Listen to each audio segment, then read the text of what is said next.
Hello and welcome to a new Brave Frontier video. In this video I want to talk about summoning, and you might be thinking to yourself, but summoning is simple, why are you making a video on how to summon?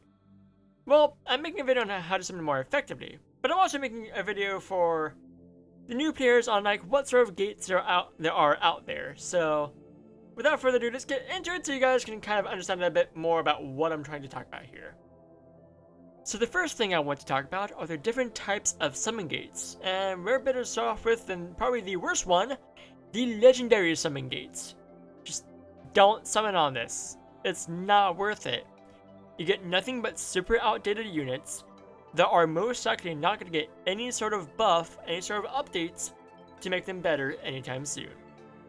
Next up are ticket summons. Now I suggest you summon on these gates anytime you get the ticket to do so, as there are no other gates to spend these on. Some examples of these would be the Door Ripper summon gates, and the Decorated Ticket summon gates, which is the summon gates for Inoko when she first came out. But also the Brave summon gates is one of these ticket gates, though you may want to hold off on summoning on this, depending on who you are, but if you're a new player, yes, go ahead and summon on it, it's very much worth it. Now, some of these ticket gates are gates where you get the tickets once a day, every day for a set amount of days. The Door Breaker summon gate was like this, where for 28 days in a row you got a ticket for free, and you can do a summon on the gates, and even if you're a veteran player, it's worth summoning on these gates as you're at least getting merit points, and who doesn't like merit points? If you're a new player, yes, you definitely want to summon on these gates, as you're bound to get something good from this. So the next sort of gate I want to talk about is what I consider to be the baseline gates. These are basically the featured unit gates, where when a new unit comes out, they get a gate all to themselves, and on their first 7 summons, their rates go up, and from the 5th summon onwards, there's a 5% chance to get the unit on each summon. Now this is the true baseline. Some of these gates will have the added bonus that on a certain summon, whether it be the 30th or the 35th or what have you, you get the unit guaranteed. Now, a step up from these baseline gates would be the resummon gates, where you can do an amount of summons for an amount of gems, and then get an amount of resummons. Typically, what you're going to see most of the time is 10 gems for 2 summons, resummon once.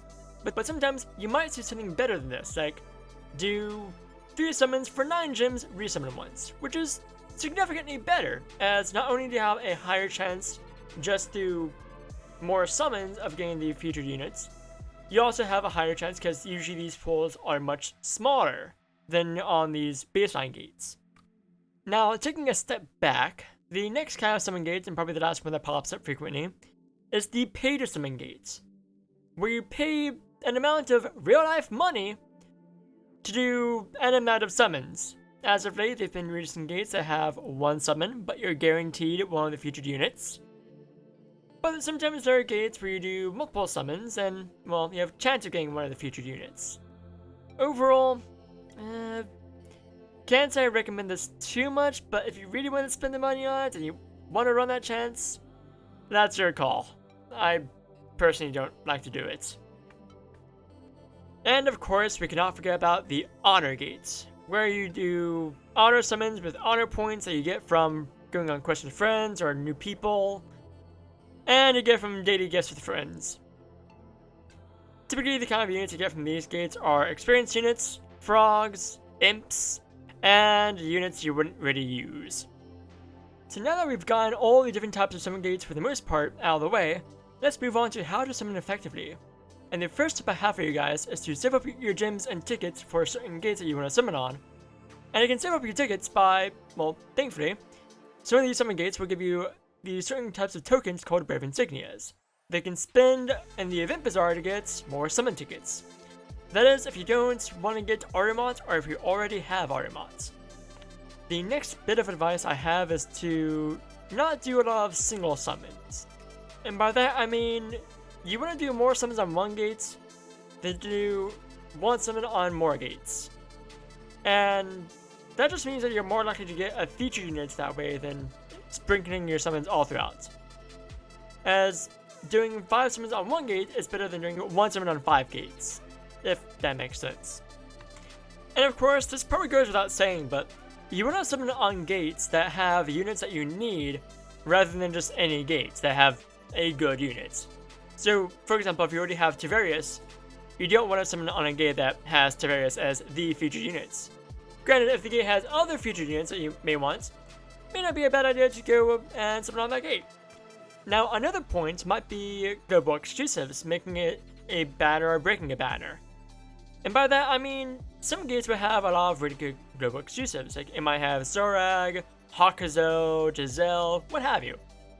And this might make it a good reason to go for the banner on top of the featured units if you're kind of like on the fence.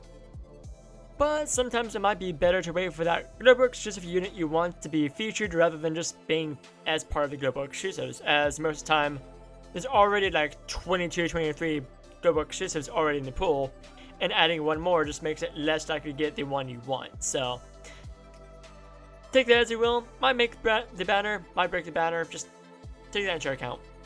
And that just about does it. So as a recap, you want to save up your gems and tickets. You don't want to do a lot of single summons on lots of gates. You want to do a lot of summons on one gate. You want to aim for gates that have units you need or really want. And sometimes global exclusive units can play a factor if they're in the pool, but sometimes it might be better off just waiting for them to be a future unit. And with that, I will see you guys in the next video. Bye!